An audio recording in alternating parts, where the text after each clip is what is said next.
Good day, everyone. My name is Brayden Brewer, and I'm here to talk some hockey. The Los Angeles Kings are in what I would call a transition year, where they're in between having a shot at the Stanley Cup and their rebuild. But how close are they to going to a Stanley Cup final or even potentially winning one? Personally, I think the Kings are a year away from serious contention and maybe two or three from going to the finals or winning one. I would say that the Kings are a dark horse candidate to make the playoffs. They have a fantastic farm system and can really make a run for the Cup soon. I don't think it'll be yet this year, but it'll probably be soon. They have their veteran leadership in Kopitar, Brown, Carter, Quick, Doughty. Those guys all been around the team a long time, won a Stanley Cup with them. Actually, all of them have won two Stanley Cups with them. They have some very promising prospects like Quentin Byfield, Alex Turcotte, Arthur Kaliev.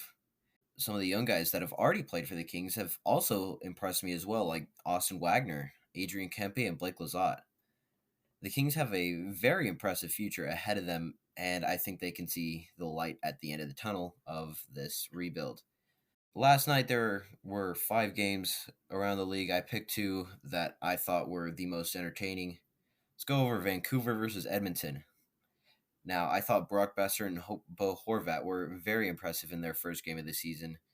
Tanner Pearson made a few beautiful setup passes last night, including the drive into the zone that gave it to Horvat, and that ended up in the back of the cage. Very beautiful goal. Edmonton, they disappointed me a little bit for the amount of talent they have with McDavid and Draisaitl. They led in 5 yesterday, and their defense left a lot up to Koskinen last night. That might be one of their holes throughout the season this year. Let's flip to Montreal and Toronto. This was definitely my favorite game of the night. Back and forth, plenty of goals. It's always fun when you get to see an overtime game, especially when it isn't your team. I think Toronto should have won this by a lot more. They have a lot of talent on that team. I get that Montreal is promising, but the Leafs have a lot of talent.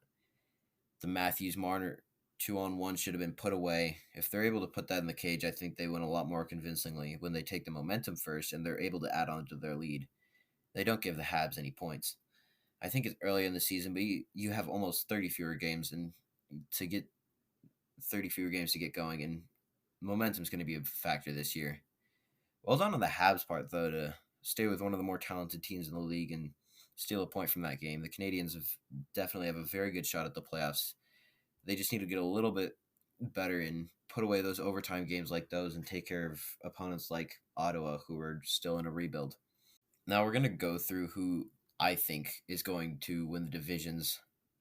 So we're going to start with the East. It's definitely a toss-up between the Boston Bruins and New York Islanders. The Islanders, they looked very good last year, and I expect that they'll build on that this year. They hung in for 6 games against the Lightning when they were extremely overmatched, and I think they could really build on the success they had last year. I don't think they have a run for the Cup like they did last year, but they look pretty good. And as for the Bruins, it's the Bruins. What more can I say? They looked very, very good last year, and I expect that they'll make a good run to the Cup this year. Central Division, hands down, easiest pick I could make. Tampa Bay. They're hands down the best team in the division, arguably the best team in the league again. It's very easy to see them repeating their Stanley Cup title in 2021. This team, in my opinion, is still the best in the NHL. They have very, very few holes. Victor Hedman and company, they can hold that down on defense. Andrei Vasilevskiy, in my opinion, best goalie in the league. And the most impressive part for Tampa is their offense. And even without Kucherov, they still have a very, very scary first line of Palat, Point, and Stamkos. And even in their lower lines, you see some big names like Patrick Maroon and Yanni Gourde, very well-known names. They're by far the most dangerous team in the NHL this year by a lot. The North Division, this is where it gets a little complicated because they're all across. They all are in different situations. Calgary's in a different situation than Winnipeg, and it's going to be very different looking at the Canadian teams this year, but I think it'll be Toronto coming out in the North. They definitely have the most talent of all the Canadian teams, and the North looks like it's going to be theirs for the taking. Because when you have Austin Matthews and Mitch Marner, that first line is going to be very, very scary and hard to beat for opponents. Last night's performance was a little bit disappointing, and I think there are definitely some other teams like the Canucks or the Oilers that can steal the division from the Maple Leafs, but I think, in my opinion, it's Toronto's for the taking. And the West, another very easy pick. I think it goes to Colorado easily. The Avalanche are by far the most dangerous team west of the Mississippi, and it's not even close. It's very easy to see them winning the West and going on to win the Cup.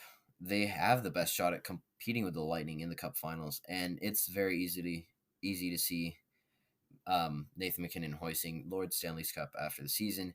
Their top line is the most dangerous in the NHL, even more than that Plot Point Stamkos line. It's just nasty when you have Nathan MacKinnon. You got Mikko Rantanen. It's just insane up in Colorado. And I'm going to make a game prediction for today. I'm going to go with the Ducks Golden Knights game. I'm going to say this one goes to the Golden Knights by a score of 4-1. I appreciate you all for listening. I will see you tomorrow.